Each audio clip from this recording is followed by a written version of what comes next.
चले जा रहे हैं जन्म जन्म से, अब समझाओ तो समझ में नहीं आता। उनको चमत्कार दिखाओ कि आज बोले नाम तो जीवन में कभी दुख ना मिले बस, और जो कमा के रखा है उसको कौन भोगेगा। अवश्यमेव भोक्तव्यम कृतम कर्म शुभाशुभम।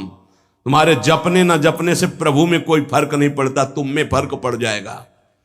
अगर भगवत विमुख हुए तो ये भी जन्म नष्ट हो जाएगा, तुम्हारा अहंकार काम नहीं करेगा। अभी मानव देह मिला, कर लो थोड़े दिन अहंकार, इसके बाद पता चल जाएगा। इसलिए अहंकार छोड़ो, शास्त्राज्ञा, संत आज्ञा, गुरुजनों की आज्ञा का पालन करो, जिससे तुम्हारा हृदय महान हो जाए।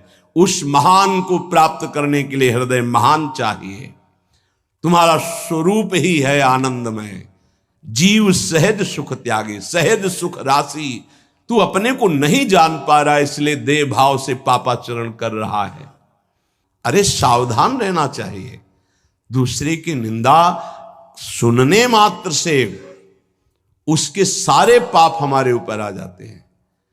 कहीं परनिंदा हो रही हो तो वहां का सिद्धांत है, कान में अंगुली डाले, राधा राधा, कान में इसलिए कि अब दोबारा शब्द ना पढ़ पावे, और वहां से खड़ा होकर चला जाए। यदि सभा में किसी की निंदा हो रही है और वहां आप बैठे हैं तो आपको वैसे ही अपराध लगेगा जैसी वो निंदा कर रहा है, या उसका विरोध करे। जैसे शिशुपाल श्री भगवान के लिए मलिन शब्द उच्चारण कर रहा था, भीष्म जी खड़े हो गए, महाभागवत है, अगर प्रभु के प्रति अब एक भी शब्द बोला तो भगवान ने कहा शांत हो जाओ, तुम शांत हो जाओ, तुम मत बोलो। कुछ राजा शिशुपाल के पक्ष के थे, तो आवेश में भीष्म जी आ गए। अगर श्री कृष्ण को कोई एक शब्द भी बोले, मेरे आराध्य देव, पूरी सभा के ऊपर पैर रखता हूं। अर्थात हर वीर को ये मैं कह रहा हूं कि अगर श्री कृष्ण के विपक्ष में कोई बोला तो मैं रौंद दूंगा। केवल मैं भक्त ही नहीं हूं, मैं महाबली हूं। त्रिभुवन में कोई ऐसा जोड़ नहीं जो भीष्म अपने स्वरूप में आ जाए और फिर उसे। वही भीष्म जी जब अधर्म के पक्ष में खड़े हो गए, पांडवों के विपक्ष में, वही भगवान पांडवों के पक्ष में तो दंड मिला, 6 महीना बाणों की शैया पर पड़े रहे। अधर्म के कारण परास्त हुए ने। ऐसे महावीर महाभागवत को कोई परास्त कर सके असंभव।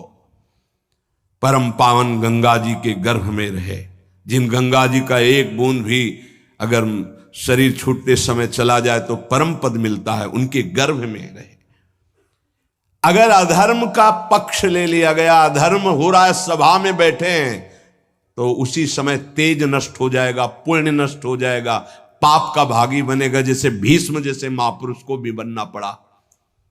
सभा में उधर ही बैठे और वहीं ही महाभागवतों की निंदा और अपमान हो रहा है, खड़े होकर चले जाना चाहिए। जैसे विदुर जी खड़े हुए और छोड़ दिया, आज के बाद तेरा अन्न नहीं पाएंगे, दुर्योधन इस सभा में नहीं आएंगे।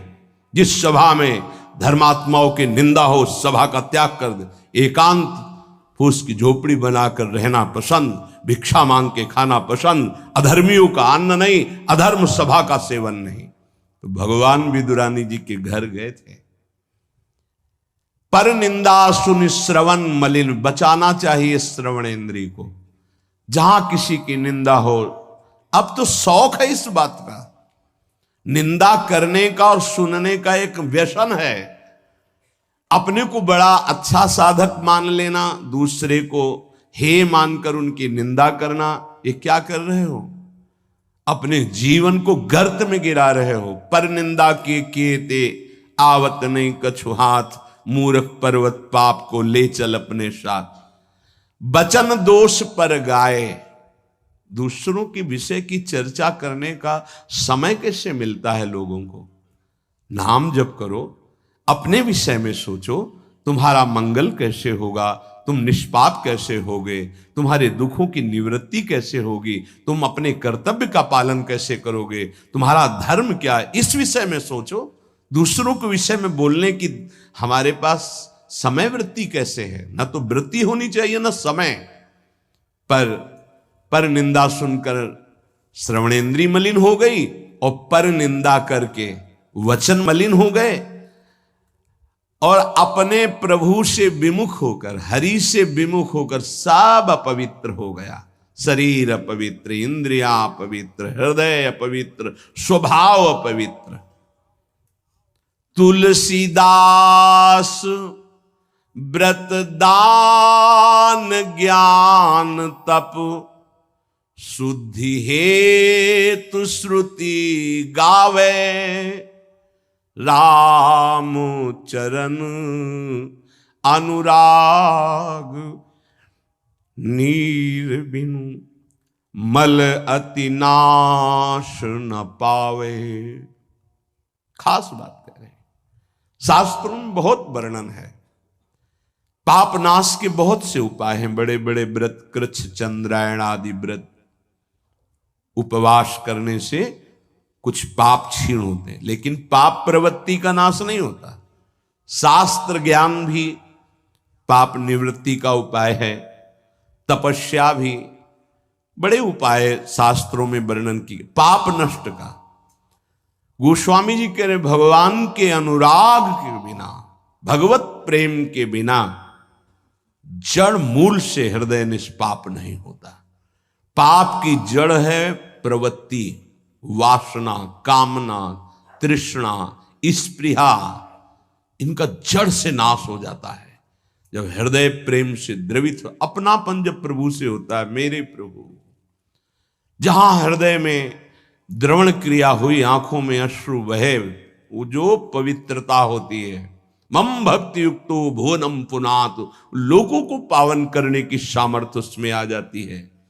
ये अनुराग प्राप्त करने के लिए मानव देह मिला है, हरि अनुराग।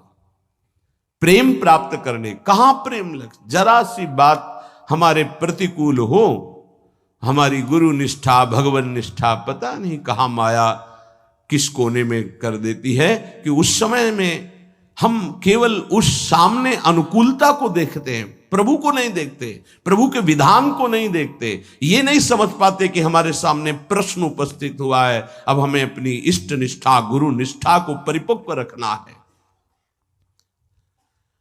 साधन में उन्नति अपना पुरुषार्थ और गुरुदेव की कृपा, भगवत कृपा दोनों चाहिए। अगर पुरुषार्थ नहीं करोगे तो कृपा है उसका स्वाद नहीं ले पाओगे। कृपा रसोई बना करके सामने रख देना थाल, पुरुषार्थ उसे पाना। पूज्यपाद श्री उड़िया बाबा जी महाराज कहते हैं, साधक का प्रयास और भगवान गुरुदेव की कृपा, ये दोनों सिद्धावस्था की प्राप्ति में अत्यंत आवश्यक हैं। कायर बन के हाथ पे हाथ रख के बैठ जाए कि वो कृपा से सब हो जाएगा, ये कायरता कृपा नहीं सिखाती, ये कायरता है। पुरुषार्थ जितना हम में अध्यात्म बल है उसके अनुसार हम चल रहे, बकाया सब कृपा से हो जाएगा, पक्का हो जाएगा। मन क्रम वचन छाड़ी चतुराई और भजत कृपा करी है रघुराई। मन से, वचन से, कर्म से ये चतुरता छोड़ो, अब सब कृपा से हो जाएगा। तो तुम प्रमाद करो और तुम्हारे ऊपर कृपा का प्रभाव जागृत हो जाए, ऐसा कभी नहीं देखा गया। जितना आप में सामर्थ्य मिली उसको लगाओ, शेष चिंता मत करो, कृपा पूरी कर देगी, पर आपको लगना होगा। साधक का पुरुषार्थ, निज चेष्टा और भगवत गुरु कृपा, ये सिद्धावस्था को प्राप्त कराती है। साधक का पुरुषार्थ अगर नहीं लगेगा तो विपरीत दिशा में चला जाएगा, असाधन बनने लगेगा। उपासक गुरु को कभी मनुष्य न समझे, भगवत विग्रह को कभी धातु का न देखे कि पत्थर की मूर्ति है कि अष्ट धातु की है कि ये काहे, ऐसा कभी प्रश्न न करे।